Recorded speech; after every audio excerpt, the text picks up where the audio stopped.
Hello po mga kababayan, kamusta po kayong lahat? And once again, welcome back to another episode of Simply Talkies Vlog. Pag-usapan natin mga kababayan, ito pong isa na namang defender ng mga Duterte. Kung maalala nyo, naging controversial na naman itong si Matandang Pentaning na nagsalita ng patayin, pasabugin, no? Doon sa kanilang proclamation rally ng mga padapang mga pro-China candidate nila. Okay? Itong taong ito, naturingang PMAyer, former PNP chief at isang senador ng bansang Pilipinas. Pero hindi po siya nagsisenador para sa sambayanang Pilipino. Senador lang siya para sa mga Duterte. At ganun din po, ano po ang pahayag ng mga ilang mambabatas, lalo na yung miyembro ng Young Guns, tungkol sa pahayag na yan ng pagpatay, pagpapasabog sa mga senador. At ganun din po, ano po ang reaksyon ng ilang senador na siyang gustong patayin ng dati ninyong presidenteng Matandang Pentaning. Bago natin ipagpatuloy, tayo po ay magbibigay pugay at pasalamat sa lahat ng ating channel members, followers, subscribers, nagla-like at nagsishare ng ating videos, sa mga OFWs, to the men and women in uniforms, sa ating mga frontliners at mga guro. Shout out po lahat sa inyo, and may God bless us all, may God bless our country, may God bless the Marcos administration, and protect it from the evil forces from the likes of Dutertes, their minions, and the anti-Marcoses. So malamang mga kababayan, alam nyo na yung tinutukoy na isang tagahimod ng brown starfish ng Matandang Pentaning na dati nyong presidente. No? Ang walang iba na kundi si Senator Bato, the puncher airhead de la Rosa. No? Itong senador na ito, talaga po itong tagahimod, no? Tagapunas ng kalat, tagalinis ng kalat o tae ni Duterte. No? Tandaan niyo, sa kanyang mismo nagsimula, sa kanyang bibig mismo galing yan. Walang bato kung walang Duterte. Kung anuman ngayon si Bato, tulad ng siya ay naging senador ngayon, naging PNP chief, ay dahil yan kay Duterte. Biruin nyo, ulitin ko, ilang mga senior official sa PNP ni Bato ang nilagpasan niya at itinalaga siyang PNP chief nung panahon ni Digong. Biruin nyo yun, di ba? Sip-sip. Sarap siguro maglinis ng tae itong si Bato, no? Ngayon po, meron po na naman siyang binitawang statement na kung saan dinidepensa na naman niya yung sinabi ng kanyang amo na si Matandang Pentaning na Digong. Yung patayin ang 15 senador o di kaya pasabugin na lang para makapasok lahat sila. Na siyam na mga pro-China senatorial bet ng PDP laban. Ito po sa quote card na ito, no, sa usapang kongreso. Meron din po yan ulat sa GMA News pero pareho lang po. Sabi niya, hanggang ngayon, di nyo pakilala si Pangulong Duterte, no? Hanggang ngayon, ganon pa rin? Ganong statement. Bigyan nyo ng weight. Klaro naman yon na biro. So, biro lang yon. So, lahat ng pagbibiro, hindi lamang si Duterte. Lahat din na natin kasi if the former president can utter that kind of joke na pagpatay, patayin, pasabugin, okay lang. Okay lang na sabihin ng ordinaryong mamayan, huwag niyong ihuhulihin. Huwag kayong maging sensitive. Parang ganun eh. It's only a joke. Ganun ang turing ni Bato eh. O lahat sila ng mga aso, tuta, taga-himod ng wetpacks ni Digong o ng mga Duterte, taga-linis, taga-kain ng tae o kalat ng mga Duterte. Biruin nyo, mag-bum joke ka nga lang eh. Di ba? O for example, yung nabasa kong isang balita. Sa aeroplano, Yung magkaibigang LGBTQ. Nag-uusap lang sila. Yung term nila sa LGBTQ, naisip na parang may bomba silang nilagay sa eroplano. Yun lang ha. It is just a haka-haka, narinig lang. Anong ginawa? Pinababa lahat ng pasahero, sinearch yung eroplano, yung mga luggages ng pasahero, at inimbestigahan yung magkaibigan na LGBTQ. Diyan sa ating bansa yan, sa Cebu Pacific yata yan. Yung pala, na misinterpret. Di ba? Na misinterpret o nag-uusap silang personal para in the LGBTQ terms. Yun ang analogy natin. Ito, biro ba yun? Kung biro man yan, is not a good joke. Di ba nga mayroong mga bum joke? Pero anong ginagawa ng otoridad? Hinuhuli pa rin, pinapapanagot yung mga nag-bum joke, yung mga nag-bum threat o nag-joke na papatayin kita, pasasabugin kita. Pero kay Bato, sinasabi niya in defense of his amo na si Dutae, no? Lahat ng sasabihin ni Dutae na hindi maganda, na walang sensitivity sa pakiramdam ng bawat Pilipino kasi feeling nila sila ay Diyos. Lahat ng sasabihin nila ay makatotohanan.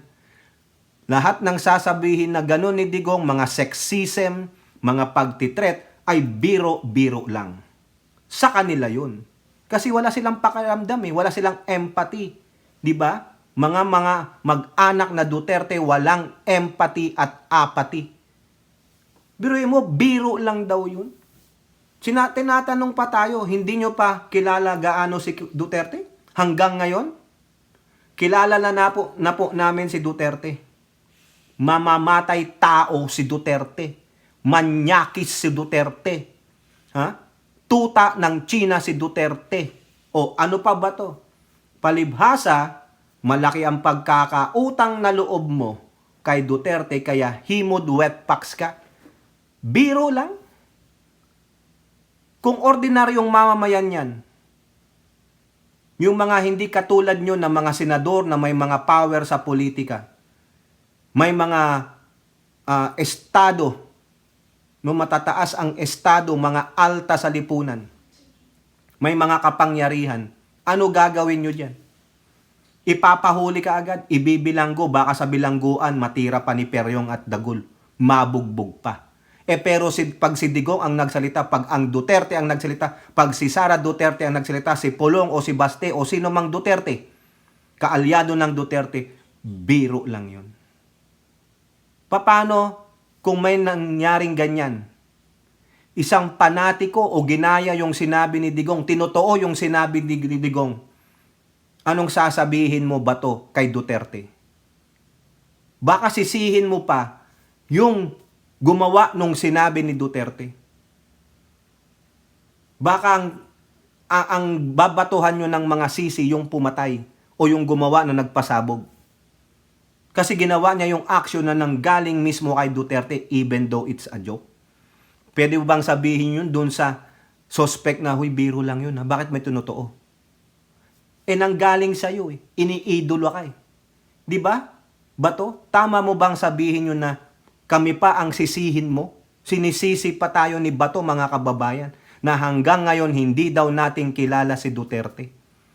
Dahil sa pagbibiro ni Duterte, ilang libong inosenteng Pilipino ang nabuwis ang buhay dahil sa kanyang peking drug war. Ilang libong Pilipino ang nautas ang buhay at nawangis ang mga mahal sa buhay. Mga inosente, mga sanggol, kabataan, ang nabuwis ang buhay dahil sa biro ni Digong. Di ba? Dahil sa sinabi niya, itokhang ninyo, warrantless arrest. Sabi niya pa, I planted evidence, biro din ba yun? Di ba?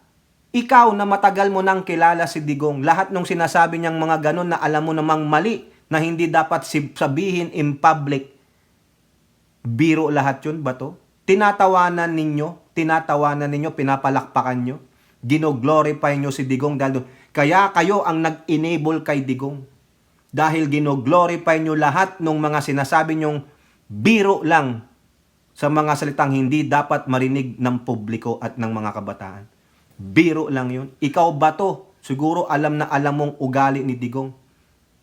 Sa mga pronouncement niya, sa palagay mo, nagbibiro siya. Nung sabihan niyang mga pulis na udyukan nyo silang manlaban.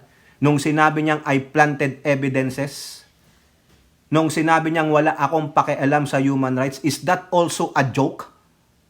So therefore, Digong should not be the president. He should be the clown. Doon dapat siya sa circus. Dahil clown siya kasi mahilig siyang magbiro. Ganon, walang seriousness. So ang gobyerno niya noon ay puro biro lang. Pero sa pagbibirong yan, sineryoso ng mga panatiko niya. Biniro tayo ni Digong, binudol tayo dahil pinalibutan niya ang sarili niya ng mga drug lords. O di ba? Biro din yon. Bato? Gago ka bato. Hindi ka dapat talaga manungkulan sa national stage. Umuwi ka na lang ng Davao, wala kang silbi. Lahat na lang for the sake of Duterte kasi malaki pa sa bundok ng Everest ang pagkakautang mo ng loob kay Digong o sa mga Duterte. Isa kang, alam mo yung isda sa loob ng aquarium, yung tagalinis ng dumi ng mga isda o ng aquarium, yung tagakain ng tae ng mga isda, tagakain ng algae sa loob ng aquarium, yung tawag nila doon, the cleaner, yun siya eh. Yun ka ba to? Cleaner ka ng mga dumi ng Duterte. Biro lang. So, biro lang. Kung sabihin natin, patayin kaya natin siya. O, sasabihin ko rin, biro lang. Pero sa'yo, pag sinabi namin sa'yo yun, ano sa tingin mo ang mapipil mo? You feel threatened. Gago. Di ba to? Yun na lang sabihin yan sa pamilya mo. What can you say? And what will you do? Di ba mag-iiyak ka na naman dyan, mga kababayan? O ngayon, ano ang sinabi dyan ng mga Makabayan Black, mga kababayan, sa sinabi ni Digong? Makabayan Solon hits Duterte's patayin remarks versus Senator. So, ayan. Nandyan yung fierce enemy nila. No? They hate each other. Nandyan si Axe Teachers Party List Representative Franz Castro. Siya ang nagngangaw-ngaw dito. It is not a joke, sabi niya. They are dangerous and show the true nature of how they view political opposition as targets for elimination. Yun po yun. No? Hindi lang sa yung babansagang kanilang addict o drug lords, kundi i-eliminate kanila. Ayan ang sabi ni Castro. Si Brosas, ano? They are done with the theatrics of the Digong. Diba? No amount of violent rhetoric and threats can shield the Dutertes from accountability for thousands of lives lost and systemic corruption under their watch. Correct. Tama po yan. Kastiguhin nyo lang po yan, mga kababayan. Terorista si Digong eh. He likes to terrorize the emotion. He likes to terrorize the minds of our youth by uttering those indespicable, abhorrent, rotten statements. Ganyan po, kung ano po yung sinasalita ni Digong, yun ang sinasalamin niya na pagkatao niya. Killer mentality siya. Criminal minds ang mga Duterte, mga kababayan. O, di ba? Binati ko siya ng Makabayan Black. O, ngayon, meron dyan, 2 young guns, no? Basahin muna natin dito, mga kababayan, yung sinabi nila, tapos dadagdagan na lang natin yung sinabi ng isang representative from Lanao del Sur, no? Unahin natin si Representative Pami Zamora ng 2nd District ng Taguig. Nagsalita rin po siya, yan, no? This is beyond reckless. A former president joking about murder is unacceptable. Acceptable po, Madam Representante Zamora, sa mga aso niya, sa mga bulag na mga followers nila, sa mga diehard Duterte supporter daw sila. Dahil lahat ng mamumutawi sa bibig ni Digong, sa kanyang mga anak, ay parang isa pong Bible sa kanila. Words like this from a former leader have real consequences. The violence we saw during the Duterte administration is not something to joke about. Correct. It reflects how Digong managed our country. It reflects how those 30,000 or more innocent lives lost during his fake drug war. It has real consequences and our country continues to deal with the aftermath. Correct. Hanggang ngayon, wala pa ring hustisya yung pamilya ng mga namatay sa peking drug war niya. Ha? Ito naman yung kay Adjong, mga kababayan. Maganda, basahin na lang natin ito sa Manila Bulletin. Ang sabi po dito sa article na ito, NBI should probe ex-President Duterte's threat to kill blow up senators, sabi ng Solon. Yan po si Representative Adjong ng Lanao del Sur. Ha? Ito po, sabi niya, in a democracy, words have power. Correct. Especially when they come from someone who has held the highest office in the land. If certain statements warrant legal scrutiny, it is imperative that all similar declaration be assessed fairly and consistently. Ayun po, totoo yun. He urged the NBI to assess whether such remarks, particularly those referencing acts of violence, fall under existing legal provisions. Correct. Kung yung vice presidente ninyo inimbestigahan ng NBI, bakit hindi imbestigahan si Digong? Ayun po yung nilalaman ng utak niya at ng puso niya na gusto niyang gawin. Lumabas po eh.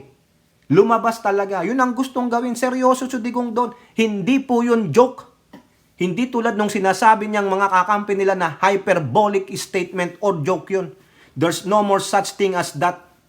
Totoo lahat ang sinasabi ni Digong. Seryoso siya kasi ayun ang laman ng utak at puso niya. Inilabas niya. Pero itong mga gunggong ng mga aso niya, palit pa rin tayong pinaniniwala, binebenta na hyperbolic or joke lang yun. Hindi nyo naman kilala si Digong. Hindi namin kilala yung animal na yan.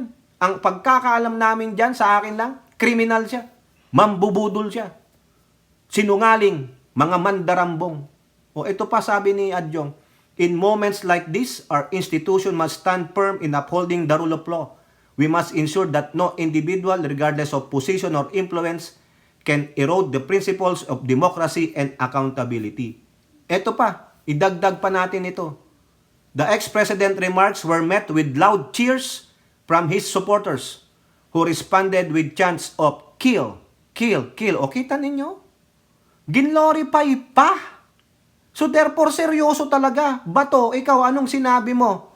Anong sinabi nyo? Dapat sinabi nyo doon, hindi po totoo yun ha, nagjo-joke lang po ang Pangulo. Pero, saka lang kayo maglilinis after the fact. Diba? O yan no, kill, kill, kill. Sinasabi nung mga kulto niya doon, ng mga vloggers nila. Kung ang pagsasabi ng bomb joke ay bawal sa batas at may kaakibat na kaparusahan, lalo na yung pagbanta na magpapapatay ka ng 15 senador. O yan. We have seen before how rhetoric like this can embolden individuals to make matters into their own hands, often with tragic consequences. When public figures normalize threats of violence, they create a dangerous environment where words can translate into real harm. Correct. Tama yung sinasabi ko. May mga panatiko siya na maaring gamitin ito para ipatupad yung sinabi niya. Pero sinong sisisihin nila ba to? Yun. Bakit nyo ginawa? Joke lang yun eh. Sa tingin ng mga diehard supporter niya, hindi joke yun. Tignan nyo, sumisigaw sila. Kill, kill, kill. Tapos may maggagawa nun. O paano na? Paano na? Diba? Tama si Adjong. Imbestigahan. Hindi nararapat sa isang democratic society ang ganito. Kung peaceful loving tayo, bakit may isang demonyo na dati niyong presidente ang nagkalat sa Pilipinas? Paano nga kung may gagawa nga niyan? Kung yung simpleng bomb joke, hinuhuli nyo, pinaparusahan nyo, bakit hindi nyo gawin yan sa former president ninyo? Akala ko ba ang batas ay pantay at para sa lahat? Bakit pagdating sa mga Duterte may exemption? Di ba nakakahiya po? O now, ano naman yung sinasabi ng ilang senator dyan? Sila ang tinreten. Sila ang tinakot. Sa Manila Bulletin din, sabi dito, Senators react to ex-President Duterte's patayin remark at PDP rally. Nagsalita po si Jingo Estrada na siyang Senate President pro tempore at si Ramon Bong Revilla Jr. na isang re-electionist. Kay Jingoy, sabi niya, it's not an issue. Non-issue daw. Mapagbiro lang talaga si PRRD. Antayin mo, Jingo, paano kung may magpapatoon yan? Sasasabihin namin, naniwala kayo sa biro yan, hindi kayo naging cautious. Hindi kayo nag-ingat. May mga panatikong siraulo. Ginawa yan. Okay lang kay Jinggoy, non-issue. Kay Ramon Revilla, thinks that is just Duterte way of expressing himself. Ayun naman pala eh. Sabi ko sa inyo, yun ang nilalaman ng puso at isipan niya, yun ang inexpress niya. Gusto niyang pumatay ng tao. Di ba? Tama, mali. Nangangati siya. Tuliro siya, para siyang yung psychopath na gano'n na hindi nagawa yung gusto. Parang gusto niya palagi may dugo sa kamay niya. Yung dugong Pilipino na dumadaloy, bumubuho sa katawan ng kapwa niya Pilipino. Yun ang gusto niyang makita. No? Patay lahat eh. Bukang bibig ng Duterte, patayan eh. Mga violenteng tao, mga violenteng pamilya, mga criminal minds, mga kababayan. Tapos may mga lawmakers kayo nakakampi nila na ginuglorify pa siya, dinidepensahan pa siya. Di ba ano ang sabi ni Philip Salvador? Naalala nyo yon? Yung mga sa lahat ng bumabatikos sa Pangulong Duterte, mamatay kayong lahat. Di ba ini-echo na? Ini-echo nila. Yung ugali ni Duterteng violente, mamatay kayong lahat. May video niyan, tapos si Robin Padilla natawa lang. Biro niyo yun? Hindi nagbibiro nun si Philip Salvador. Bakit natawa ka, Robin? Di ba? Tapos pag na-call out kayo, damage control, ang sasabihin nyo, hindi, nagbibiro lang. Di ba? Totoo yan, may video eh. Ginagawa daw lahat ng presidente nilang digong ang makakaya niya sa problema ng bansa.